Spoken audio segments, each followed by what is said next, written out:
si Michaeluhan Bevacqua, gof maguftu na manhihita, gwini tatlu ko sa kisinyata continuha gi estina hinano. I am so glad that we are all together again to continue this journey in learning the CHamoru language. Biba! Nihita tutuhun. Let's begin. In a previous lesson, we learned about the who-type pronouns and transitive verbs. Examples like hu ageng hao, I called you, un ageng zu, you called me. These sentences have a subject, a verb, and an object. We refer to them as transitive, and they transmit action from that subject to that object. But sometimes, verbs just need a subject, and they don't need an object. These types of verbs are called intransitive. Buenti didide na aboriduno. This might sound a little confusing. Most likely in English, your brain already helps you understand this difference between transitive and intransitive. But put fabot hahasuha, just remember that it may take some time to understand this difference in CHamoru as well. But here are some examples in English of intransitive verbs. Remember that they don't need to have an object to take any action for them to be understood. Laugh. I laughed. You don't have to say that you laughed at anyone for this to make sense, because laughing only requires someone to perform the action and not necessarily someone or something to receive the action. Same with jump. I jumped. Shout. I shouted. For this lesson, our focus will be on how to make sentences like this in CHamoru. But instead of using who-type pronouns, we'll be using our old friends, the zu-type pronouns. To help us remember, nihita songan toru siya tatlo. Zu, I. How, you. Gui, he, she, it. Hit, we, inclusive. Ham, we, exclusive. Hamzu. Y'all, you, plural. Siha, they. For this lesson, we'll only focus on using pronouns zu, how, gui.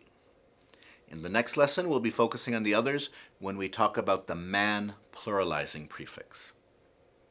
Before moving on, though, there is another thing we'll need to address. Uno mas na preciso na punto na deberita discuti. As part of these classes, we've always emphasized that our path to learning CHamoru will be made easier the sooner we can accept and understand that CHamoru is its own language. And while sometimes it will be similar to English, other times it'll be very different. What we are going to cover next is one of those times that it is very different. Affixes are small parts of speech that don't really mean anything on their own, but enhance or change the meaning of words that they get attached to. In English, for example, two commonly used types of affixes are prefixes and suffixes. Ish means to have the quality of something. So when you add ish to the word child, it results in childish, and that means to act like a child. Ish is a suffix. It is attached at the end of a word. Un is a prefix in English. It goes at the beginning of a word. In English, un means the opposite of something. Unhappy means not happy. Unfriendly means not friendly. In CHamoru, we have mega prefixes and suffixes, loqui. We have lots of prefixes and suffixes. But we also have affixes that don't just go at the beginning, at the end of a word, but affixes that go inside of the word and around the word. Pairi, no? It's cool. For today's lesson, we are going to need to learn about what is called an infix, meaning that when you use it, it's an affix that will go inside of the word usually. CHamoru has two infixes, and the one we'll need to know for today's lesson is the infix. Buenti nuevo este para mega gitzahamzu. This may be new for many of you, but the more you use it, the more natural and easier it'll be huprometiao. Let's hear some examples of the infix first at work. Repiti, por favor. Baila, bumaila. Tsolik, tsumalik. Tonges, tumonges. Tadzuk, tumadzuk. Essalau, umessalau. The rules for the infix are that you place it in a word after the first consonant sound and before the first vowel sound. So for the word baila, it will go after the be and before the I vowel sound. Baila becomes bumaila. In the second example, tsalik becomes tsumalik. Remember that in CHamoru, tse is one letter, and so we put the after the tse and before the a to make tsumalik. But what happens when a word begins with a vowel?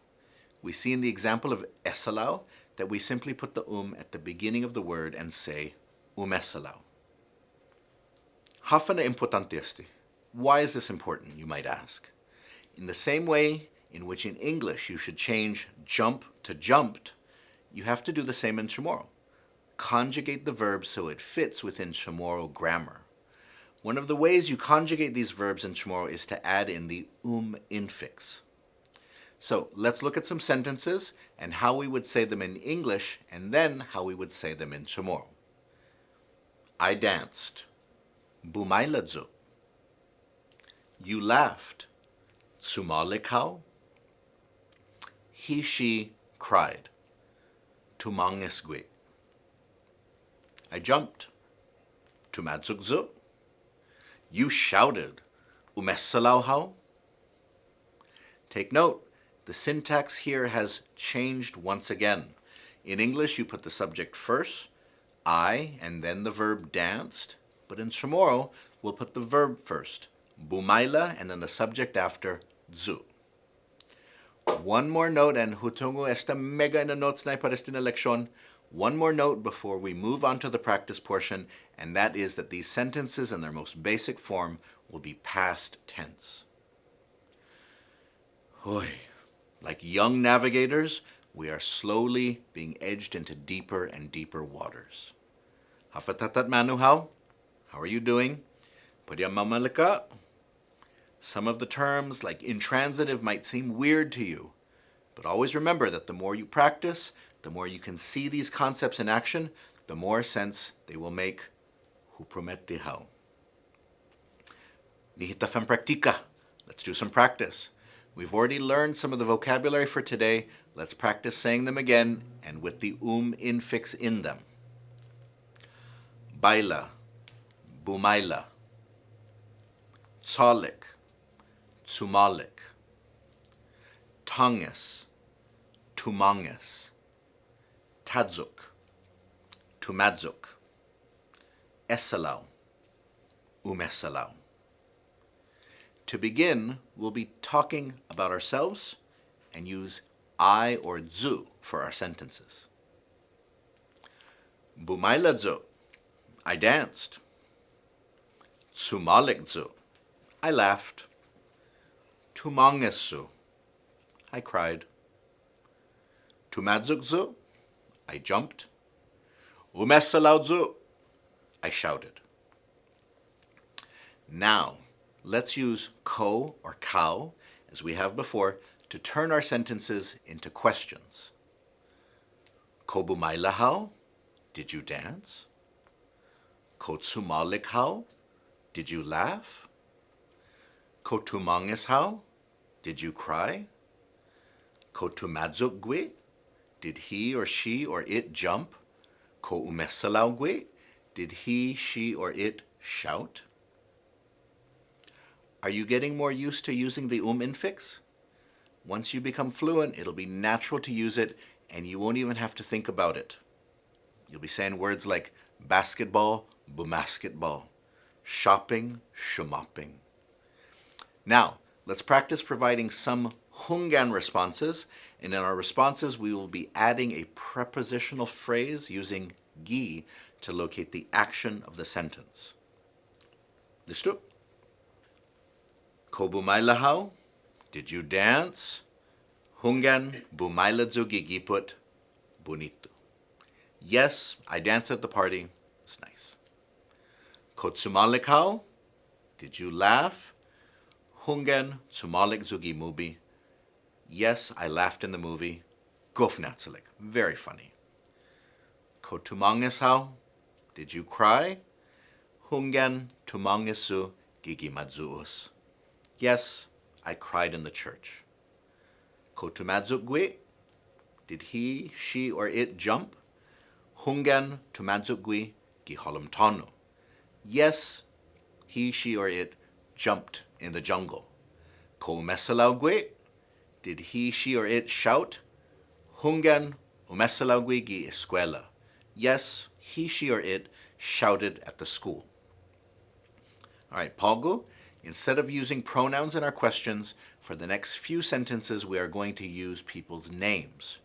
Remember, this means we're going to use si, as we have in previous lessons, as in si Jose, si Maria. We'll also be answering negatively this time around and be using ahi and ti when appropriate. Ko bumaila si Jose gigiput? Did Jose dance at the party? Ahi, ti bumaila si Jose gigiput, bumaila guigi kantuntasi. No, Jose did not dance at the party. He danced at the beach. Ko tsumalik si Tasi gi movie? Did Tasi laugh at the movie? Ahi ti tsumalik si Tasi gi movie, tsumalik gui gi kareta. No, Tasi didn't laugh at the movie. She laughed in the car. Go Fat Gang. Ko tumadzuk si Tomas gi holumtano? Did Tomas jump in the jungle? Ahi ti tumadzuk si Tomas gi holumtano, tumadzuk gui gi itasi. No, Tomas didn't jump in the jungle. He jumped in the ocean. Maybe he saw Jose dancing in the ocean. For our next practice, let's combine the intransitive sentences we've been practicing with some stative sentences. This time, instead of pronouns or people's names, we'll be using nouns, regular nouns like ipalawan or ipatgun. Ipalawan, the woman, ipatgun, the child. Listo? Ko bumaila ipalawan gigiput? Did the woman dance at the party? Hungan bumaila ipalawan gigiput sa gof magufgui. Yes, the woman danced at the party because she was very happy. Gof bonito. Ko umesalaw ilahi gigima? Did the man shout at the house? Hungan umesalaw ilahi gigima sa gof lalalugwe. Yes, the man shouted at the house because he was mad, very mad. Ko tumangis ipatgun gi escuela? Did the child cry at the school? Ahi ti tumangis ipatgun gi escuela, ti tristigwe. No, the child didn't cry at the school. He or she is not sad. For the final practice, let's also bring in some transitive sentences. Remember that as you progress in a language, it is all about learning about how to combine the smaller parts into being able to express more complicated and precise things. Listo? Hungan listo how? Ko un agang itzatlumo? Did you call your sibling? Hungan hu agang itzatluhu tsumalik guigi telephone. Yes, I called my sibling. He or she laughed on the phone. Masafa. Ko umesalaw si tatamo? Did your dad shout? Hungan umesalaw gui sa halii igatlogu gigima. Yes, he shouted because he saw the dog in the house. How, how, how, how. Ko un toktok ipatgon? Did you hug the child? Hungan hu toktok ipatgon sa tumangis gui. Yes, I hugged the child because it cried. We learned a lot of new ideas with today's lesson. And so before the end, let's do some review. Finetna na finaisen. First question. What is an infix? Hafa kumekelekniesti infix. If you are having trouble, remember, a prefix is attached at the beginning of a word, A suffix is attached at the end of the word. Pues, ano kumikeleknya, the infix will go inside the word. Kofpairi. I still think that's so cool that we have infixes in Chamorro. Minat dos na fenaisen. Second question. How do you use the infix? Or what are the rules for where you put it inside a word? You put the sound inside a word after the first consonant sound, before the first vowel sound. Let's say, for example, a word like hanao, which means to go. It would go after the he, the h, and before the a, resulting in humanao. Extra points for those of you who said it can go at the beginning of a word if that word starts with a vowel. Bibahao. Minat tres na fenaisen. Third question. What is the difference between an intransitive and a transitive verb? This is something that has given nightmares to many a Chamorro learner in the past. All right, estigate. One has to have an object to make sense. The other does not need one. Agang, or call, requires an object to make sense, since someone has to call and someone has to be called. Adzuda, to help. Li'i, to see. Both of these words require someone to do the action and someone to receive the action. This makes them transitive verbs. But for intransitive verbs, there doesn't have to be someone or something receiving the action. Whoever or whatever is doing the action is enough for the verb to be complete, for the sentence to make sense. For example, por ejemplo, I jumped, tumadzukzu. Nahong ha'eno. I sat, matatsungzu. Nahong ha'eno. I stood up, tumogidzu. Nahong ha'eno. Just remember, the more Chamorro you use and the more you hear, the easier it will be to understand and eventually internalize this difference between transitive and intransitive verbs. Hu prometi hao, hungen. This lesson was one of the most complicated that we have had so far in our learning journey. Hungen kaleng makatnya pat mapotnya estina leksyon kinu ipumalu siano. I know some of you may be thinking that Chamorro is too complicated after a lesson like this, but I encourage you to keep learning. Kunsigi mot na put fabot. One of my favorite Chamorro sayings is a simple but important one. Zenganun tonum shempridoku. If you plant the seeds, they will surely grow. These are the lessons where we start to really get deeper into what makes Chamorro a language. We have been planting seeds across each of these lessons, and if you stick with it and keep practicing, those seeds will surely grow. Adios. Stiki manatli hitap.